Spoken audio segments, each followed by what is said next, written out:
बरसगीर पाक व हिंद की 2000 साल की तारीख का जायजा लिया जाए तो इस पूरे पीरियड को वाज़े तौर पर 3 हिस्सों में तकसीम किया जा सकता है। 1 अंग्रेजी पीरियड, 2 मुस्लिम पीरियड, 3 गोजर पीरियड। ब्राह्मण जो आज हिंदुस्तान और उसकी तारीख का सबसे बड़ा दावेदार बनता है, इसका दौर हुकूमत सिवाय हिश के मुख्तसर दौर के उन 2000 सालों में कहीं नजर नहीं आता, जबकि इन 2000 सालों में पहली सदी ईस्वी के आगाज में ही गोर्जर कौम ने किशान सल्तनत के नाम से एक बड़ी सल्तनत की बुनियाद रख दी थी, जो वस्त एशिया से लेकर जनूबी एशिया तक फैली हुई थी। किशान सल्तनत में चीन का मौजूदा सूबा सनयांग, ताजिकिस्तान, तुर्कमेनिस्तान और अज़रबैजान के कुछ इलाके, शुमाली ईरान, अफगानिस्तान, पाकिस्तान, कश्मीर और वस्ती और शुमाल मगरबी हिंदुस्तान के इलाके शामिल थे। किशनों के सिक्कों में गुजरी लहजे में उनका नाम किशनों मिलता है, लेकिन बाद अज़ां हिंदी लाहा में ये कसाना कहलाए और आजकल कसाना गोर्जर अफगानिस्तान, पाकिस्तान और इंडिया में बड़ी तादाद में मौजूद हैं।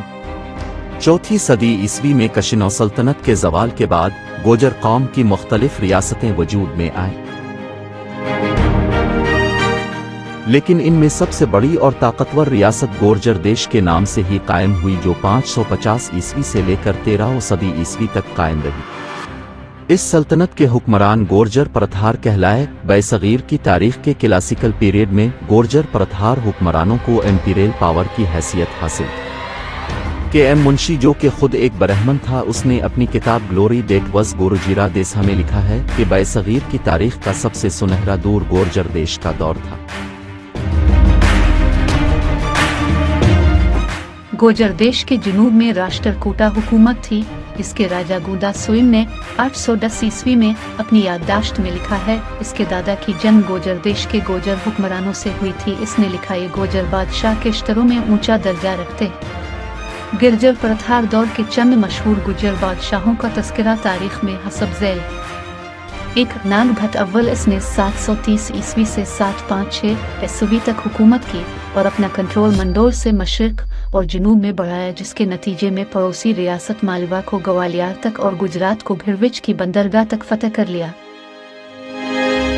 इसके बाद इसने मालवा के शहर आवंती को अपना दारुल हुकूमत बनाया। इसी दौरान सिंध से मुसलसल अरबों के हमले हो रहे थे, लेकिन नाग भट्ट अव्वल ने अरबों को दरियाए सिंध से आगे नहीं बढ़ने दिया। 738 ईस्वी में सिपा सालार जुनैद की क़ियादत में एक जंग हुई, लेकिन उन्होंने नाग भट्ट से बुरी तरह शिकस्त खाई। कुछ अरसा बाद मुस्लिम सिपा सालार तमीम ने फिर हमला किया। नाग भट्ट अव्वल ने इसको भी शिकस्त दे दी।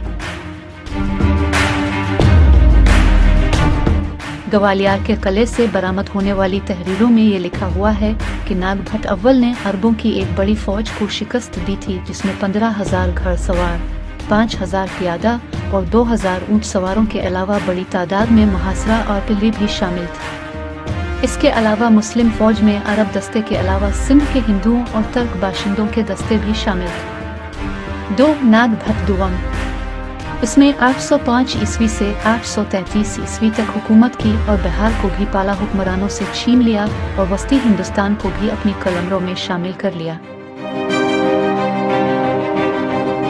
नाग भट्ट दोम ने कन्वज को दारुल हुकूमत बनाया और उसके अहद में गोजर परतहार सल्तनत जनूबी एशिया की ताकतवर तरीन सल्तनत बन गई।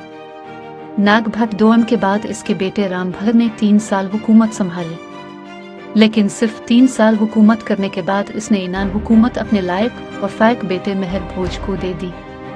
मेहर भोज ने 836 ईस्वी से 886 ईस्वी तक हुकूमत की और उसके अहद में गोर्जर परतहार सल्तनत की सरहदें दरियाए सिंध से लेकर बंगाल तक फैल गई,